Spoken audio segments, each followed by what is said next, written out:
ये शायद मैंने पहले ऑलरेडी आपको बता रखा है कि जब सारे यूज़र ही एक सेम कॉमन प्रॉब्लम फेस कर रहे हो तो फिर सबसे पहले आप क्या करो कि कुछ और ना करके एक बार अपने राउटर को रीबूट कर लो, चाहे वाईफाई राउटर हो चाहे आपका नॉर्मल डिवाइस हो। ठीक, तो इससे हो सकता है कि कई बार चीज़ें प्रॉब्लम सॉल्व हो जाती है, कुछ ज़्यादा करने की ज़रूरत पड़ती नहीं है। इंटरफेरेंस है आपके वायरलेस नेटवर्क में अगर from another wireless in close area, तो कौन सा ऑप्शन है जो रिड्यूस करेगा इंटरफेरेंस को? तो भाई वायरलेस में तो हमें पता है एक AP1 अगर चैनल 1 पे है तो नियर बाय AP2 चैनल 1 पे कभी नहीं होना चाहिए। अगर है तो फटाफट से आप उसको क्या करो, दूसरे किसी नॉन ओवरलैपिंग चैनल पे लेके जाओ। तो चेंजिंग द ट्रांसमिशन चैनल और frequency of your router. Barrier तो क्या ही सेट करोगे भाई फिजिकली आप उसमें। Changing the security setting, no security से इसका कोई लेना देना है नहीं। सिक्योरिटी से तो फिर वो क्या होगा, आइदर इट विल डिस्कनेक्ट और इट विल कनेक्ट, तो बीच वाला काम नहीं रहेगा। Moving away your wireless router, तो फिर आपका कनेक्शन ही नहीं रहेगा। वायरलेस राउटर क्लोजर, उससे कोई तो यस दिस वन। आप इन्वेस्टिगेट कर रहे हो कोई डिवाइस जिसकी कनेक्टिविटी लॉस्ट है वायरलेस नेटवर्क से, तो आपको पता चलता है कि अडेप्टर को ये आईपी मिली है, तो ये क्या इंडिकेट करता है? ये इंडिकेट करता है भाई कि DHCP की दिक्कत है कोई ना कोई। ठीक है, और यूजर कंप्लेन कर रहे हैं they are unable to browse certain websites on the internet. Okay, तो एडमिन आईपी तो पिंग कर पा रहा है पर डोमेन नेम से नहीं उस वेबसाइट को एक्सेस कर रहा है। तो ना अब तो आदत होगी ना पिछली 2-3 वीडियोस से कि इसमें आप क्या करोगे, फिर NS लुकअप से ट्रबल शूट करोगे। सर्वर की आईपी देखोगे मिसकॉन्फ़िगर्ड तो नहीं है, अगर ओके रिपोर्ट है तो फिर आप एस्केलेट करोगे। What are 2 common cause of a physical layer? Physical layer पे तो आपकी पावर की प्रॉब्लम होती है और आपकी केबल्स वगैरह की, हार्डवेयर का इशू होता है mainly. Monitor unplug, no, monitor का कोई लेना देना नहीं है। Ethernet cable unplugged in wrong port, yes. Gateway तो लॉजिकल है, आईपी लॉजिकल है और faulty ethernet cable, so yes B and E are the right answers. Home computer, अच्छा इसका तो मेरे को याद है शायद, चलो फिर भी पढ़ लेते हैं। However the user can not access, कि भाई जो तुम्हारा होम कंप्यूटर है, जो घर वाला कंप्यूटर है ना तुम्हारा, वो काम कर रहा है, कंप्यूटर में कोई दिक्कत नहीं है, लेकिन वो जो यूजर है उस कंप्यूटर वाला वो इंटरनेट नहीं चला पा रहा है, और तुम्हें किसी मान लो मॉडम वगैरह कोई तुम्हारे जो आसपास वाली कंपनीज है ना, केबल मॉडम, फाइबर मॉडम और वो सब, तो उस केस में ना जब तुम्हारे एंड से कुछ नहीं होता, सिंपल सा यहाँ पे कहने का मतलब ये है, तो आई am not sure why I have put it but yes, कई बार स्ट्रेस में आदमी ना बेमतलब की कॉन्फ़िगरेशन खराब कर लेता है और डिवाइस के साथ छेड़खानी कर लेता है, जबकि नहीं करनी होती। आई गेस सिर्फ इसी पॉइंट को स्ट्रेस करने के लिए इसको मैंने रखा होगा, अदरवाइज ये कॉमन सेंस का क्वेश्चन है। ठीक है, what is next? Which trouble shooting method begins bye examining cable connection and wiring issue? Cable wire means layer 1, तो वो कौन सा रहेगा? Bottom up. अगर उसने लिखा होता एप्लीकेशन से, है ना, ब्राउजर से, किसी ऐप से, तो होता टॉप डाउन। जैसे मेरे ख्याल से अगला क्वेश्चन उसी के बारे में। एक यूजर है इंटरनेट से कनेक्ट नहीं कर पा रहा है और जो नेटवर्क एडमिन है वो डिसाइड करता है टॉप डाउन अप्रोच। तो टॉप डाउन मतलब trace RT layer 3, patch layer 1, enter IP। अच्छा ये अच्छा है, इन्होंने ना इस तरह से दे रखा है, तो आप ना कई बार एग्जाम में क्या करते हो, IP देख के इसको भूल जाओगे कि भाई ये लेयर 3 का है, लेयर 7 का नहीं, पर आगे पूरा पढ़ो इसको। In the address bar of the browser to determine if DNS has failed. Okay, तो ये किसके बारे में है? लेयर 7 के बारे में। तो this is the right answer. IP config to verify address, no. तो ऑप्शंस को ना थोड़ा ध्यान से देखना है। ये तो फिर भी ठीक है कि चलो इसके अलावा कोई और ऐसा ऑप्शन है नहीं, पर कई बार ना मिलते जुलते से मिलेंगे और गलत कर देंगे हम। If an admin is troubleshooting a WLAN using bottom up, which action would be taken first? तो सबसे पहले अगेन केबलिंग, पोर्ट्स, पावर, तो यहाँ पे या दिस पावर, तो फिजिकल चीज़ें देखनी है आपको। तो इसमें लैपटॉप एक्सेस पॉइंट से जुड़ नहीं पा रहा है, तो 2 ट्रबल शूटिंग स्टेप कौन से आप करोगे? तो मैंने आपको बताया था लास्ट टाइम कि जो आपके फ्रीक्वेंसी, चैनल, मीडिया, ये सारी चीज़ें ना ऑटोमेटिकली नेगोशिएट हो जाती हैं, तो ये नहीं हो सकते। एंटीना लैपटॉप के मोबाइल के अंदर ही होता है, तो अटैच करने की कोई बात ही नहीं होती। तो आपको देखना है कि आपका वायरलेस निक जो है इनेबल्ड है या नहीं है। इसका मतलब जब आप जाते हो यहाँ पे, तो ये डिसेबल ना हो वाईफाई वाला, ठीक। अच्छा, यहाँ से ना मुझे एक चीज़ और याद आ रही है, शायद वो क्वेश्चन ही मिलेगा हमारा, ठीक है, वो तभी बात कर लेंगे। पर पॉइंट क्या है, कई दफ़ा जब आपका इंटरफेरेंस होता है ना, तो आप अपना प्रेफर्ड जो बैंड है वो डिवाइस पे मत छोड़ो ऑटोमेटिक सिलेक्शन पे, राइट। क्योंकि वो कई दफ़ा 2.4 सेलेक्ट कर ले रहा है, कई बार 5 गीगाहर्ट्ज़, तो उससे ना वो इंटरमिटेंट प्रॉब्लम, जो कभी ओके रिपोर्ट वाला नेटवर्क, कभी स्लो वाला नेटवर्क, तो उसके केस में आप क्या कर सकते हो, डिवाइस मैनेजमेंट में जब आप जाओगे,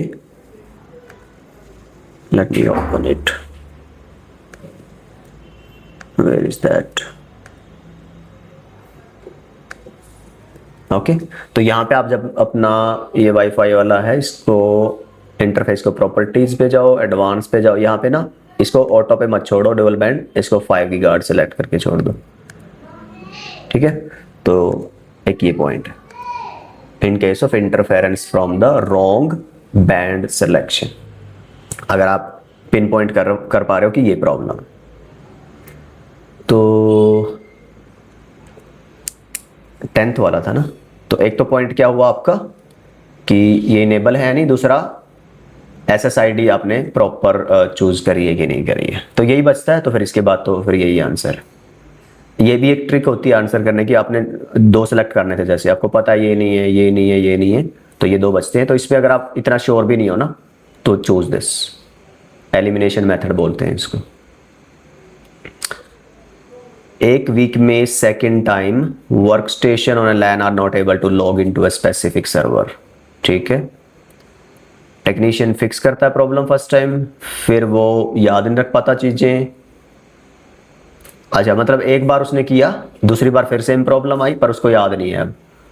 ओके, ये मेरे जो इंटर्न है ना, उसके साथ बहुत ही प्रॉब्लम है, उसको बहुत समझाता हूँ मैं ये वाली बात।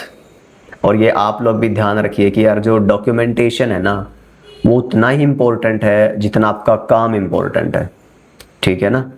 डॉक्यूमेंट बनाना, डॉक्यूमेंट टूल्स पे काम करना, जो आपकी ड्राइंग्स हैं draw.io से या VGO से, ये सब ये उतना ही इम्पोर्टेंट है जितना आपका एक्चुअल टेक्निकल काम है। इस चीज़ को आप डिग्रेड मत करिए, इसको ऐसा मत समझिए कि ये होती है गलती मेरे ख्याल से ना, माइंडसेट वैसा ही होता है शुरू में जब हम काम करना शुरू करते हैं कि भाई मेरे को तो ना टेक्निकल, भाई ये टेक्निकल ही है, ध्यान रखो इस चीज़ को, ठीक है।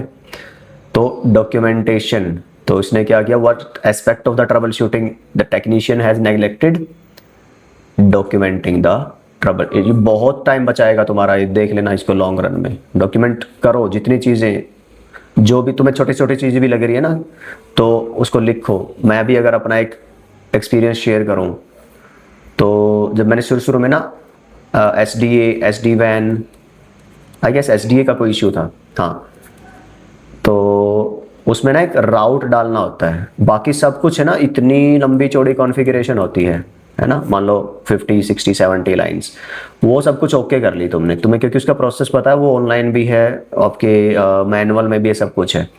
पर बहुत सारे डिवाइसेस में से एक डिवाइस पे कहीं इधर के लिए ना एक रूट पॉइंट करना होता है, और वो हमें मिला था बड़ी मुश्किल से, ठीक, वहाँ तक हम पहुँचे थे कई दिन में। लैन ऑटोमेशन का कुछ करके एक इशू आ रहा था, अब वो लिखा नहीं भाई उसने, ठीक है। आई थॉट मैंने लिख लिया और ही थॉट मैंने लिख लिया, और there was something like just getting to the point कि वो किसी ने नहीं लिखा, ऑलराइट, कहीं किसी भी डॉक्यूमेंट में वो उसको मेंटेन नहीं किया, अपडेट नहीं किया। नेक्स्ट टाइम जब मैं बैच ले रहा था, and my LAN automation failed. अब लास्ट टाइम का मुझे हफ्ता 10 दिन का वो टाइम याद था कि भाई उसमें इतने सारे आवर्स मैंने स्पेंड करे थे, but where is that solution that we were missing. अब वो याद भी ना आए कि एक रूट था जो बैक राउट डालना था ट्रैफिक के लिए। समझ रहे हो? जस्ट सेइंग कि ये इतनी ही जरूरी चीजें होती है, चाहे कितनी छोटी से छोटी चीज तुम्हें अभी लग रही है, धीरे धीरे तुम जब इस चीज को रियलाइज करोगे। बहुतों को तो मैंने बहुत लाइक करियर के लेवल पे भी चीजें आते देखा है इसकी वजह से। राइट, कॉर्पोरेट में बोलते हैं ना कि what ever is not documented is not done. तुमने कुछ भी किया हो, लिटरली भाई कंपनी को 1 करोड़ का फायदा किया हो, डजेंट मैटर अगर वो डॉक्यूमेंटेड नहीं है तो। Technician suspect that a new switch is the source of the network problem. While troubleshooting, the technician notices a blinking green. Okay, blinking green अगर आपकी solid green है, LED कलर है ना हमारे पास green, solid green means link okay है, connected है, सही है, केबल पोर्ट वगैरह पर कोई ट्रैफिक नहीं आपकी आ जा रही है। ब्लिंकिंग ग्रीन है मीन्स लिंक भी ओके है, ट्रैफिक आ रही है। एम्बर है आपका लिंक जो है इस तरह का, तो फिर प्रॉब्लम है। और अगर है ही नहीं लिंक मीन्स कोई केबल वगैरह लगी ही नहीं है और बिल्कुल वो ऑफ है। तो यही सब कुछ इसके बारे में क्वेश्चन के। कस्टमर कॉल करता है केबल कंपनी को रिपोर्ट करने के लिए कि इंटरनेट कनेक्शन अनस्टेबल है। After several changes technician decide करता है एक कस्टमर। अच्छा, मान लो ये ऐसा हो गया कि भाई मान कि तुम्हारे पास तुमने कोई डिवाइस खरीदा और इसमें कोई दिक्कत आ गई, ठीक है, जैसे हमारे मिक्सी में दिक्कत आ गई थी, तो 1-2 बार उन्होंने रिपेयर करा, ठीक, तो उसके बाद कह रहे कि इट विल बी रिप्लेस्ड, तो चेंज होगा, तो उन्होंने दूसरी मिक्सी हमें दी, तो दैट इज अ सब्सटीट्यूशन। अगला स्टेप कौन सा होना चाहिए एक प्रॉब्लम को रिजोल्व करने के बाद? अगेन डॉक्यूमेंटेशन अपलोड करो भाई अपना,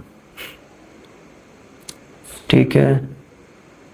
technician installed a network adapter and want to test the network connectivity. Ping command can receive the responses, but अच्छा, ping response आ रहा है ping का on same subnet but not from remote. Remote means other subnet. तो ये तो हम बात कर चुके हैं, गेटवे की दिक्कत है। सेम सबनेट में नहीं आ रहा होता तो आईपी की दिक्कत थी, कहीं एक सबनेट का है कहीं दूसरे सबनेट का, और यहाँ अगर दूसरे में नहीं आ रहा तो गेटवे की दिक्कत है।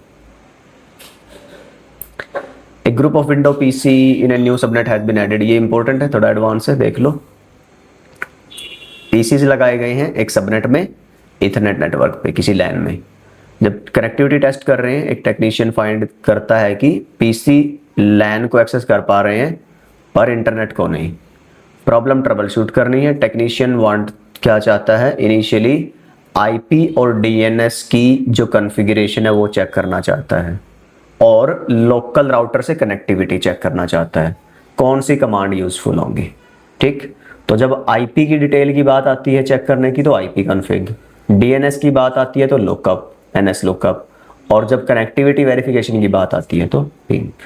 तो इस तरह से भी क्वेश्चन आ सकता है। An ISP help desk technician receives a call from a customer who report that no one at their business can reach any website, और ठीक है इंटरनेट वाला कुछ चल नहीं रहा है। After testing the communication line and finding everything is fine, सब कुछ सही है, टेक्नीशियन इंस्ट्रक्ट करता है कस्टमर को एनएस लुकअप चला लो भाई, ठीक। तो वो क्या कहने की कोशिश कर रहा है कि भाई तुम्हारा डीएनएस की फेलियर तो नहीं है, बाकी सब कुछ सही होगा, ठीक। ओके, तो यूज़र कंप्लेन कर रहा है कि एक एक्सटर्नल वेब पेज ज़्यादा टाइम ले रहा है लोड होने में। वेब पेज खुल जा रहा है इवेंचुअली पर टाइम लग रहा है। कौन सा टूल यूज़ करेगा technician in order to locate कि इशू कहाँ है, ठीक है। ट्रेस आरटी यूज़ करेगा, क्या देखने के लिए? ट्रेस आरटी से क्या होता है मैं आपको दिखाता हूँ एक हिंट यहाँ से इस क्वेश्चन को आंसर करने के लिए।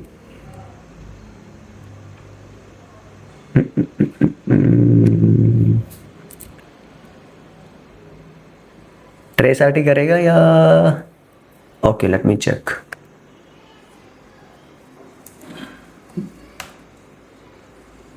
ट्रेस आरटी 8.8.8 8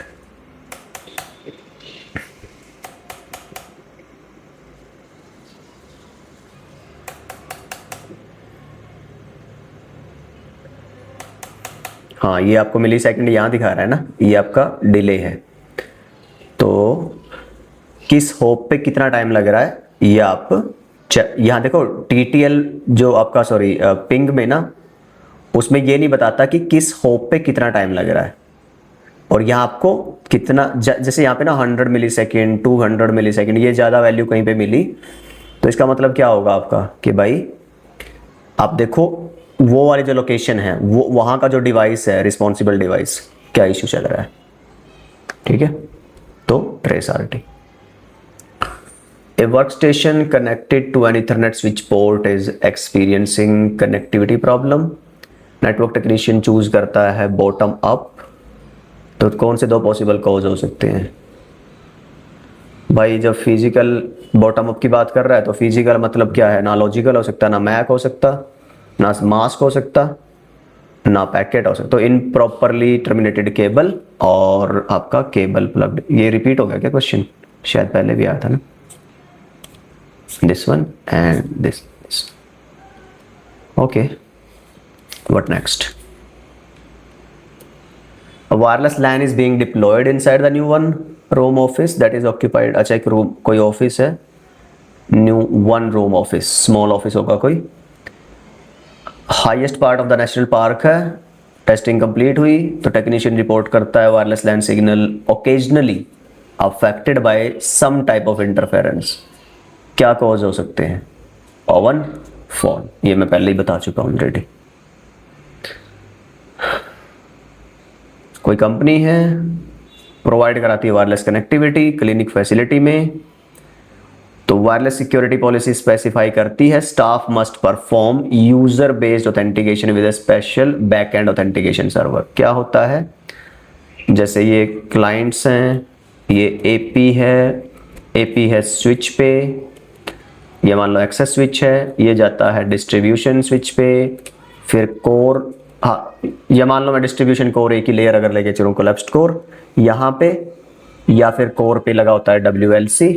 ठीक, आपके नेटवर्क में लगा होता है एक प्रोडक्ट आइस। कभी कोई वीडियो बनाऊंगा आपको आइस समझाने के लिए, basic function, identity service engine. क्या होता है आइस पे? अब या तो आइस पे ही, या फिर आइस एक्चुअली इंटीग्रेट होता है कॉर्पोरेट AD के साथ, राइट? जो मैंने लास्ट वीडियो में बताया था, AD सर्वर, जिसमें लैपटॉप ज्वाइन होता है कंपनी में जब एम्प्लॉय काम करने जाता है और वो सब है ना।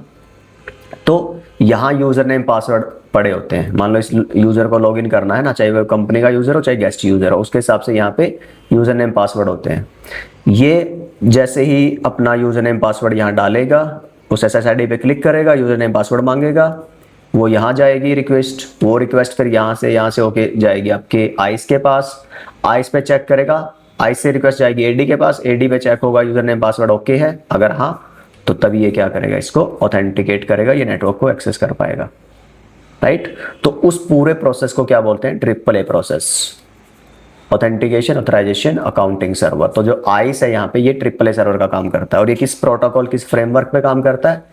एक्सटेंसिबल ऑथेंटिकेशन प्रोटोकॉल, कुछ ऐसा नाम होता है, EAP प्रोटोकॉल बोलते हैं।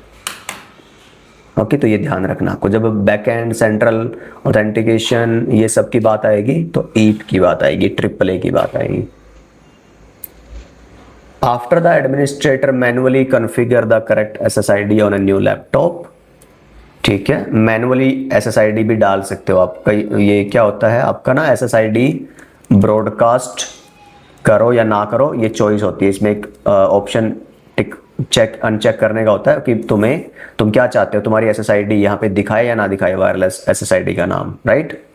तो अगर वो नहीं कर रखा तो आपको मैनुअली डालना पड़ता है। तो कह रहा है उसने डाल दिया। कंप्यूटर अभी भी जुड़ नहीं पा रहा है आपके SSID से, WLAN से, और क्या करना पड़ेगा एडमिनिस्ट्रेटर को रिजॉल्व करने के लिए? तो मॉडिफाई ग्रुप अकाउंट नहीं। तो इसमें ना एक ये पॉइंट था जो मेरे को मेंशन करना था लास्ट टाइम, थोड़ा सा शायद मैंने बताया होगा। घर वाला जो वाईफाई राउटर होगा ना, ऑलमोस्ट सबके पास होगा, उसको ओपन करना और वहां पे तुम्हें कहीं ना जाके मैक फिल्टरिंग की सेटिंग मिलेगी।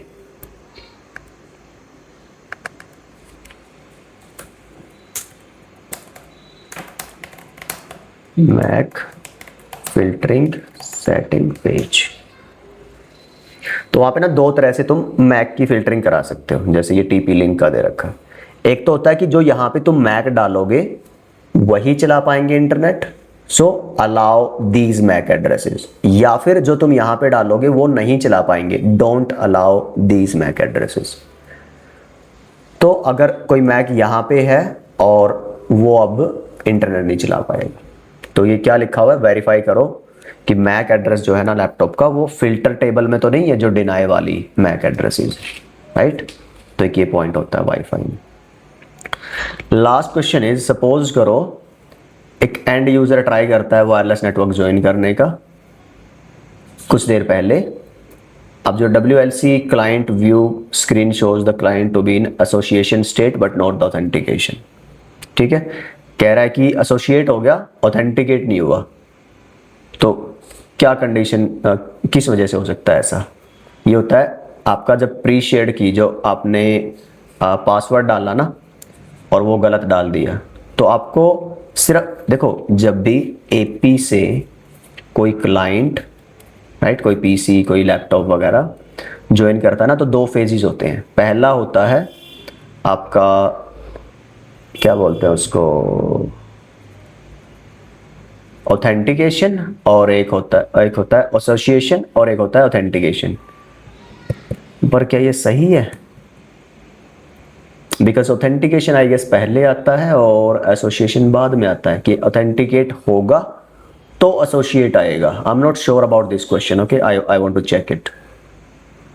बट फिलहाल के लिए इसको ऐसे याद रखो कि भाई आपकी इनकरेक्ट जो PSK है वो भी एक रीजन हो सकता है आपका वाईफाई से ना जुड़ने का। But I am not sure about this question, I will check it out. तो ये सारे आपके क्वेश्चन के आंसर अभी जो मैंने आपको बताए हैं वो सारे मैच कर लेना एक आधी बार, एक बार की ऊपर नीचे ना एक आध हो गया। कुछ एक्सप्लेनेशन है यहाँ पे, maybe it will be of help to you.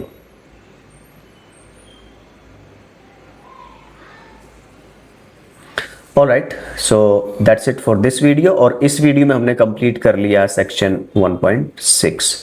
अगली कुछ वीडियो में हम बात करेंगे सेक्शन 1.7 के बारे में, which is where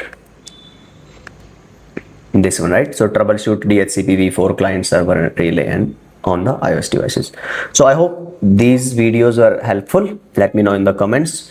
And if you find these videos, this course, this channel useful, please don't forget to share in the circle. Like the channel, like the videos, spread the word out, okay? And on that note, I believe I'll see you in some other video. So take care of yourself, keep learning, keep sharing, and I'll see you in the next one. Bye bye.